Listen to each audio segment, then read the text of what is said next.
Missile weapons in Mechwarrior Online. What are their specifics? How do you use them? How do you not use them? And what is about those LRMs? Greetings, Mechwarriors. Hello, ladies and gentlemen. My name is TTB. Welcome back to Mechwarrior Online, another guide for you guys that we have promised for a long time, and now it's finally here. Let's talk about missiles. Well, first things first, guys. Missile weapons in MWO. Generally speaking, all missiles use ammo, so you have to bring your missile launchers and your ammo. Sometimes the ammo is in the launcher, but we'll get to that in a second.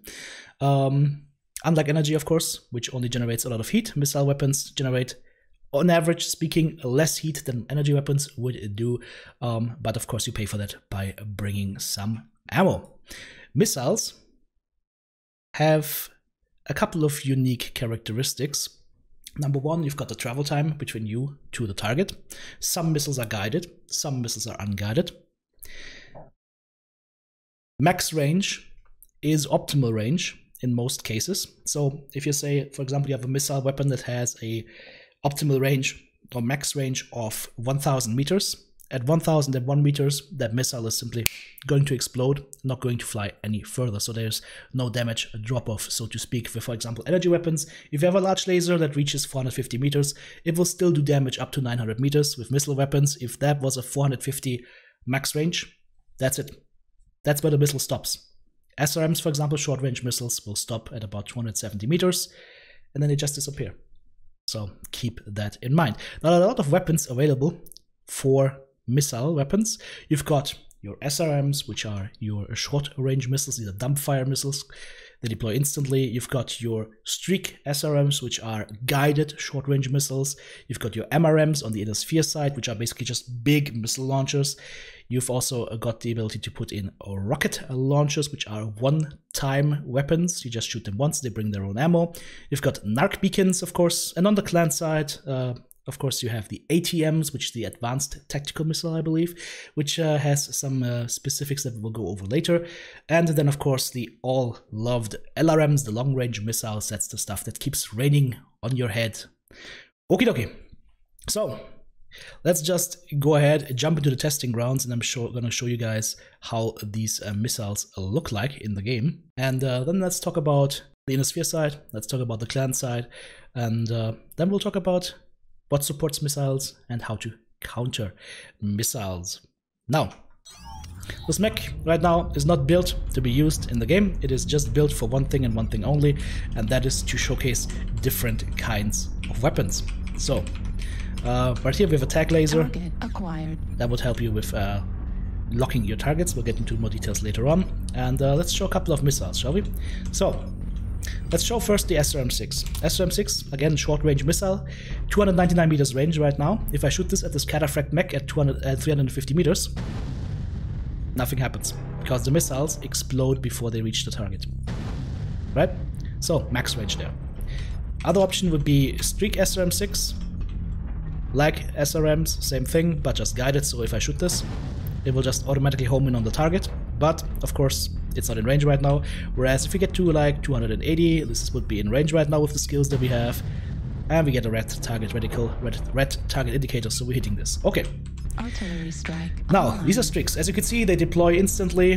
The SRMs also deploy instantly, the full salvo. Let's have a look at MRMs. I've got two launchers here. I've got an MRM-10 launcher, and I have an MRM-40 launcher.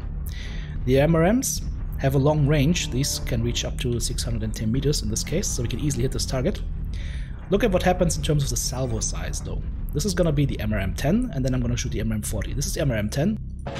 Did you see how quickly that deployed? This is from the latest patch. The amount of missiles deployed and the speed of how they are deployed is very, very quick for the MRM-10s. That's comparable to, let's say, an SRM-6 launcher. In fact, let's shoot them at the same time and see what happens. That's basically the same deployment speed.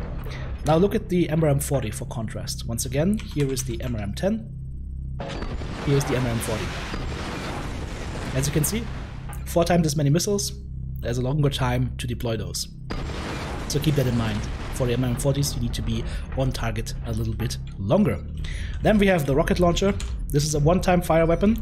It has a minimum range of 50 meters. Below 50 meters, it does 0 damage. And it's just gonna do a lot of damage It's very light, but you only have one shot. So make that one shot count. Max range in this case is gonna be close to 400 meters. Let's shoot here. Boom, that's it. As you can see now, the weapon system is now red. It is unusable. Okay, we've used all the inner sphere options except for two things. One would be the NARC beacon.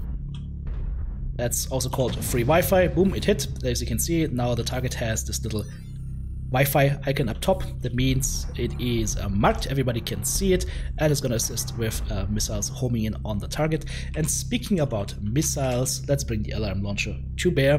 This is an inner sphere LRM launcher. Inner sphere LRMs deploy as a volley, as opposed to clan LRMs, which deploy as a long stream of missiles. Here's the LRM. Boom, target down. You can shoot some more LRM-20s at the target so you can see the volley configuration.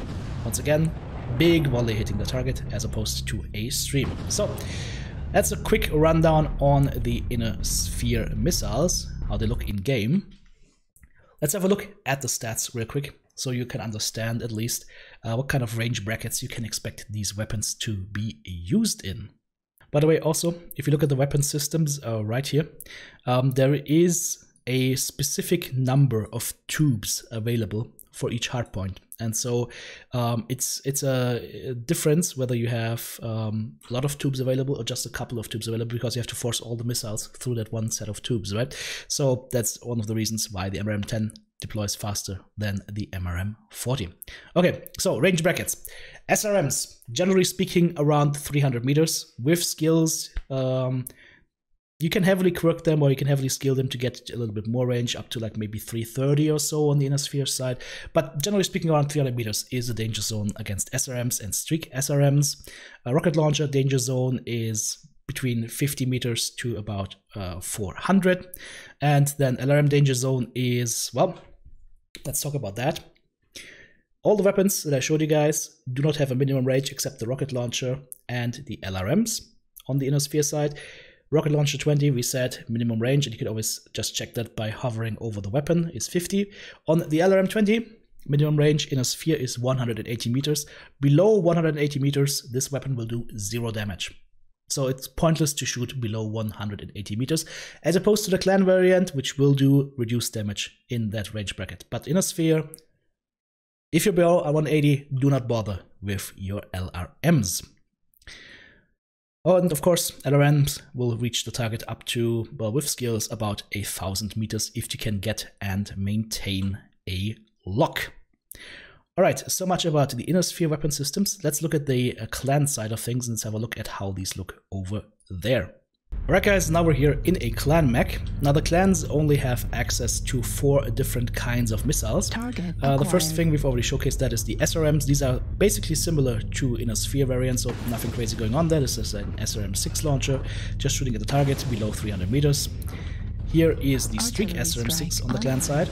And the interesting thing about the clan streaks is that they have a little bit longer range. The clan streaks are dangerous up until close to 400 meters and will, of course, again home in on the target. So if I look this way, if I shoot the SRMs right now from the torso, they will just go straight, whereas the streaks again home in on the target. This makes them, of course, really good at dealing with light and medium mechs, but can also do a lot of damage against bigger mechs. Then we have the LRM launcher and long-range missiles, of course, as always. As I said, guys, these will deploy as a stream. Oops, that was the wrong button, sorry. Here we go, LRMs. As you can see, it's firing a stream of missiles at the target and not a single volley. So it will shake the target a little bit longer, but it will take a little bit longer to deploy the damage. And once again, if I try to shoot the SRM-6 at this awesome at 600 meters, the SRMs are just going to explode before they reach the target. The same thing with the streaks, by the way. Again, explode before they reach the target. Now, as I said, the special thing about clan LRMs is that they will do reduced damage below 180 meters. So let's go to 100 meters right here. Inner sphere LRMs would do 0 damage right here, but oops, sorry, wrong buttons. Too many buttons. Here we go. As you can see, the crosshair is lighting up in red, which means we are hitting the target and are doing damage, but we're not doing as much damage as we should be. As you can see, about 1% of the enemy mech per activation of our LRM-20 launcher, whereas if we go to 180 meters, or 200, which is above the threshold, these should do full damage, and we should see about 2.5 to 3% of this mech being removed by one of these salvos. Perfect. Let's talk about ATMs. Because ATMs are weird when you see them the first time. They have a minimum range at which they do 0 damage, and then they do damage in 3 stages. The closer you are to the minimum range, the more damage you do. This has been recently patched, so these values might even change in the future. Let's just say that ATMs have a minimum range. Above that, they do damage in 3 stages, and then, of course, at some point, the damage just is 0 if you are outside of the max range. But interestingly enough, ATMs reach further than LRMs. Now, let's see, for example, at this cataphract. Let's get a little bit closer. Let's go below minimum range, really quick. Almost. 120 meters is the minimum range for the ATMs. So they're currently grayed out. Now we're at 120, 121, 122. It's not 100% exact, guys, especially with lag, so make sure to maybe like aim for 130. And we're gonna shoot the ATM missile launcher right now. It's once again going to be a stream of missiles. It does a lot of damage, 2.5 damage right now, I believe, per missile. And as you can imagine, this does a lot of damage when you stay within the bracket. And then as you get further away and further away, you drop down into the next damage bracket, and then further away and further away, drop down into the next damage bracket, the third and final one. I will show that to you guys once we get back to the Mech Lab. But yeah, that's the important stuff about clan missiles. Let's jump to the Mech Lab. Not into the Mech Pack. These are things you buy, not play around with. Well, actually, you do play around with them. So yeah, let us have a quick look at the range brackets. First up is going to be, once again, the SRM launcher, guys. As we already said, the SRM launcher is pretty much the same across the board. The Streak, here you go, 270 basic range. With skills, you can get this up to like 300 and a little bit higher. The Streaks have about 100 meters more range than the Inner Sphere pendant. LRM 20s. Look at this graph down here, guys. You can see that there is like a slight curve up to like 100 meters, and then it just stays at the same damage level, 20 damage per salvo. So below 180, you will still do some damage, but the closer you get to your target, the less damage you will do. Up to like close range, 10 meters, you will basically do like 1 or 2 damage per salvo. It's like raining on them with literal raindrops, not with weapons at that point. Here are the ATMs. And as I talked about, guys, you have that 0 damage level up to 120 meters, and then the 3 stages, starting with the highest stage at 2.5 per missile, and then next stage comes in at around, what is that, 275-ish, and then the next stage comes in at about 500 meters. So with ATMs, it is very beneficial to stay in that range bracket of about 120 to 250 meters. Of course, these change depending on what kind of skills you have selected for range in your mech skill trees. Okay, now we've talked about all of this. We've talked about the LRM dead zones. We talked about ATMs. What we also need to talk about is direct fire versus indirect fire. Streaks, ATMs are lock-on weapons that fire directly at your target. So they always aim to hit your target directly. If something is in the middle, in between, like a building or whatnot, they will just hit the building. LRMs have 2 firing modes, and they automatically select. LRMs have a direct fire mode if you have a direct line of sight to the target. If the game thinks you have a direct line of sight to the target, sometimes it doesn't work properly. The missiles will fly in a lower arc to your target. But if you do not see your target directly, if you don't have direct line of sight, you will get an indirect firing arc, which is basically the missiles going up into the sky, flying, and then hitting from up top. So indirect fire is really, really nice. If a teammate, for example, sees a target behind cover, you can use your LRMs to try and hit that person behind cover. These firing modes, again, shoot automatically, so you just have to play with the LRMs and get a feeling for when it shoots indirectly and when it shoots directly. How can you support your missiles? What skills or what equipment is available to support your missiles? And what skills are available to support your missiles? Let's look at skills first. Skills to support your missiles, you could look at the, where is it? The sensors tree. Target info gathering can be helpful, but not to improve the missiles themselves, just to let you know who's damaged. Target decay can help you a lot, because that means that targets will stay locked longer when they go behind cover. And then, of course, in the firepower tree. The missile nodes, the green ones, high explosive will increase the critical damage on missiles if a missile crits. Missile spread will decrease the spread on those missiles. That does not work for streaks, by the way. And missile rack 1 and 2 will improve the ammo per ton that you bring with you. In terms of mech equipment that you can bring, first there is the missile guidance system, Artemis. And Artemis basically puts the missiles together in a tighter block. Artemis works on SRMs and on LRMs. So you can have LRM 20 plus Artemis, or LRM 10 plus Artemis, or SRM 4 or SRM 6 plus Artemis, and that will just pack the missiles a little bit tighter and decrease the spread further. Then, of course, there is, as we already discussed in the guide on targeting, there's the Beagle Active Probe, Clan Light Active Probe or Clan Active Probe plus Beagle Active Probe on the inner sphere side. They basically do the same things. They will increase the range of your sensors. They will also increase a detection range against enemy ECM mechs. So it's always a good idea to have an active probe, especially if you're running something like Streaks, because if you are in the ECM bubble of an enemy mech, if you don't have an active probe, you cannot cancel that ECM bubble. Unless, of course, you happen to have, let's say, a PPC and shoot the target and deactivate the ACM temporarily that way. Also, Beagle Active Probe or Active Probe allows you to target mechs that are shut down, if you are inside that range, of course. Then, of course, there is the tag laser or light tag laser on the clan side as well. These lasers are basically just like a red laser pointer. You keep that on target and you will improve the grouping of your missiles on that target, and you will be able to lock onto your target faster. So if something is at range but under ECM, you can use a tag laser to get a lock here. Once again, guys, if an enemy mech gets closer to you and gets you under his ECM umbrella, that will be a little bit disrupted as well. And last but not least, as we already said, PPCs just disrupt enemy ECM for a couple of seconds. How do you counter missiles? How do you counter missiles?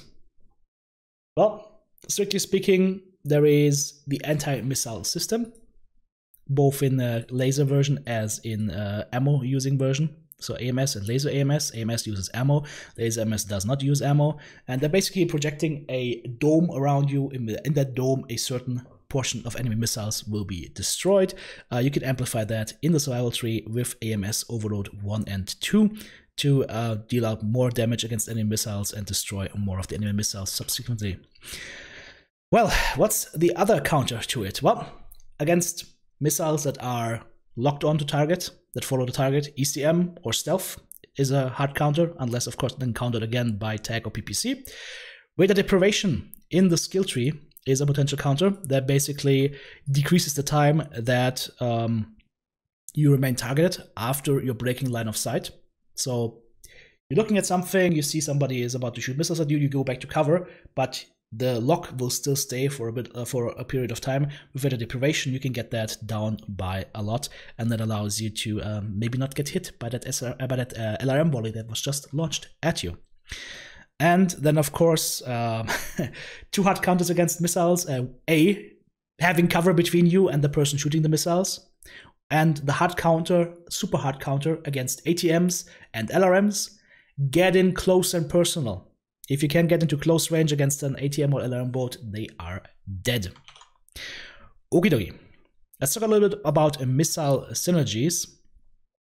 One missile synergy we've already touched upon earlier, which is the NARC, which allows you to easily lock onto targets once a target has been hit by the NARC beacon. Also, that counters ECM. And then, of course, NARC combined with LRM-20s. The combination normally is made when you're playing with a teammate. That teammate brings the NARC beacon, he gets a little bit closer, he hits targets with NARC, and then you bring in the LRM rain. Then, of course, other good combos would be in the inner sphere side, MRM launchers, for example, and Gauss rifles. I can show you a couple of example builds real quick. So, for example, on something like the Atlas, MRM plus heavy Gauss is a really, really nice combination. The MRMs are there for just sandblasting damage at longer range, and then you have the heavy Gauss rifle once you get closer to targets that also does not increase your heat level. So MRM and heavy Gauss is a nice combination. ATMs and Gauss does work. ATMs and B20s, for example, does work. Generally speaking, though, ATMs are really good if you group a couple of them together. For example, 3 ATM9s is a nice combination, or 2 ATM12s is a nice combination. There's also a weird combination that you can do on some clan mechs. It is an acquired taste, but it works very, very well. And that is combining ATMs and streaks. For example, on this Arctic Wolf, we combine ATMs and streaks, ATM3s and streak SRM4s. And the beauty of this is you have this perfect range of 120 to 250 where you can just use all your weapons. If something underruns your minimum range on the ATMs, you still have the streaks to fight back with. And if something goes above the streak range, then you still have the ATMs to do damage with. So this is effective at all range brackets and just has wonderful, wonderful abilities to do damage on the enemy constantly. Okay, let's, of course, another option that we should also mention on the inner sphere side. Let's say, for example, you run an MRM launcher, for example. MRMs pair up very nicely with, for example, medium lasers. It gets a little bit hot, but it has a lot of potential for doing some good damage. And if I can find my stalker here, I can showcase you the build. I think it was the 3F Bravo. Here we go. That is a 90 damage Alpha Strike, 0 Ghost Heat, 2 MRM30s and 6 medium lasers. It gets quite hot, but it is still playable and does a lot of damage. Now, let's talk about weapon bay doors, because some mechs have weapon bay doors, and there are some issues with that. And let's showcase that, for example, on the Archer, because this thing has very pronounced weapon bay doors. So here we are in our Archer mech, guys, and weapon bay doors, there are a couple of mechanics to them. They're supposed to give you a damage reduction, but it's unclear whether that's working right now or not. What they do, however, is delay shooting missiles. On mechs that have weapon bay doors for the missile systems, you will encounter delay. For example, I'm pressing the mouse button very loud right now so you guys can hear that. You notice that about 1 second delay between me pressing the button and the shot actually coming out. That's because the weapon bay door has to open once again. See the delay? However, there is a way to get around this, and that is by pressing a button that will be visible to you guys in your options screen. It's called Toggle Weapon Bay Doors. And if you toggle them open, you open them. Now we have big bunny ears, and now they stay open. And watch what happens if I press the button now. Online. You see that? Instant fire. That is why on mechs that have weapon bay doors, it is generally best practice to open those weapon bay doors as soon as you want to start fighting, or maybe even open that at the beginning of the match. Sometimes those weapon bay doors really increase your silhouette, like with this Archer, for example, but that is just a construction flaw.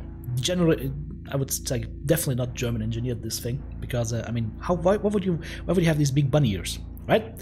So, yeah, maybe keep them down, and then once you get in range, once you want to start fighting for real, then you open them up. And then you start fighting.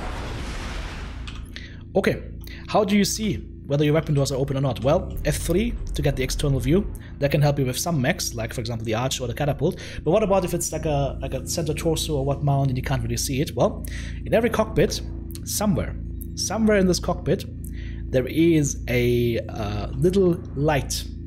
Yeah, it's not in the HUD, that would be too easy. No, it is actually a light in the cockpit, a little indicator that tells you whether the weapon bay doors are open or closed. And you might have to search for that. In this case, in the Archer, it's right here.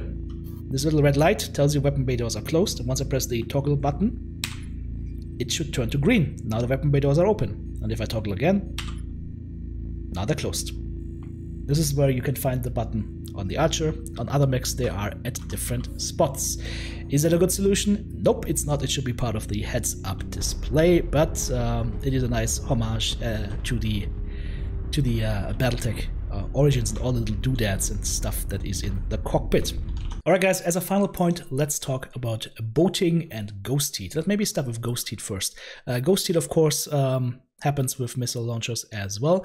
For MRMs, for example, the limit is 2 MRM30s at the same time. If I do 2 MRM40s, you will have a little bit of Ghost Heat. You will always get a little warning icon up top, and that will let you know when you have too many weapons of a certain kind, and you will incur ghost heat if you fire them at the same time. SRM6, for example, the limit is 4 at the same time. Streak SRM6, the limit is 3.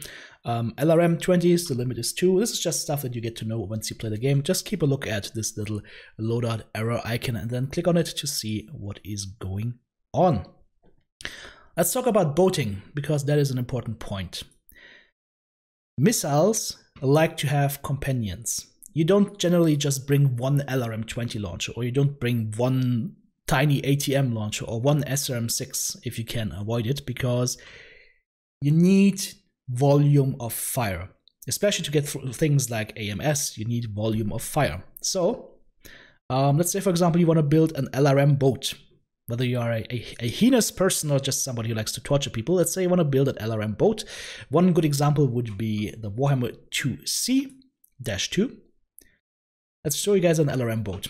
This thing is LRM 95, it runs 73 kph, and it's literally just stacked full of LRM missiles and attack laser. Why do I not have backup weapons? That's a good question. If this was a Battletech tabletop, maybe you would have backup weapons. But this is MWO, this is a shooter. And this is a team shooter. And that's the main point, guys. This is, if you're starting to boat LRMs, for example, that means you're a long-range, super strong support mech. And that means you should build your mech to be super effective at exactly that job. And that means it doesn't matter if you have 2 or 3 medium lasers. These are not going to scare anybody, and they are not going to do damage. So instead, you bring a tag laser to improve your ability to shoot your missiles, you bring an active probe, and you just stuff that thing full of ammo and the fastest engine you can have, and then you stick with your teammates and provide long-range fire support with your group. If you get caught alone in this build, you're dead. But I can promise you, if you get caught with backup, quote-unquote backup weapons, 3 medium lasers for example, and you're alone, you're also dead. It doesn't change anything. It just gives you the illusion of being able to fight back, where every single light mech will be out damaging you by a factor of 2, 3, or 4 at close range. So, if you're running a build like that, your defense are your 11 teammates. Get out of that backup weapon mentality. It doesn't work. Or only in the very few cases. And those very few cases are not an argument to why you should bring backup weapons. So, I'm a strong proponent of building mechs for specific reasons, and I will always advocate against the Swiss Army knife builds. So there you have it, that's an LRM boat. And of course, most of you guys know the raid boss. Some of you have played light mechs against it and cried yourself to sleep. Who could forget the raid boss? Streak 54, this mech eats light mechs for breakfast. So yeah, you can do boating very effectively, or of course you boat MRMs. There are a couple of mechs available that allow you to boat MRMs as well. One example currently on sale right now in the MWO sale would be the Nine and Me Baby, or you can do this with the Wolf Phoenix as well, or some stalkers can do that as well. MRM 120, shoot left side and shoot right side, no ghost heat, 120 damage coming towards your enemy at about 600 meters range. Really, really nice. So you can do a lot of things with that. If you're looking for specific builds for specific mechs, guys, just use the search option on my channel. If you have any further questions that you feel need to be discussed, put them down in the comments. Or of course, just visit my live stream twitch.tv/TheRealTTB and we can try and answer your questions. All right. Hope this video was helpful to you. If it was helpful to you, hit that thumbs up button to let me know that you liked it. Share it with your friends. If you have people out there that are just learning MWO, that is coming into the fun that is Mechwarrior Online, because it is great fun. Even sometimes it's torture, but most of the time it's great fun. Then share this video with them and hopefully that will help them out as well. And if you're looking to support me, guys, well, very simple. Head on over to my Patreon page or check out the various options available on Twitch. Thanks for watching. This has been TTB. I'll see you next time.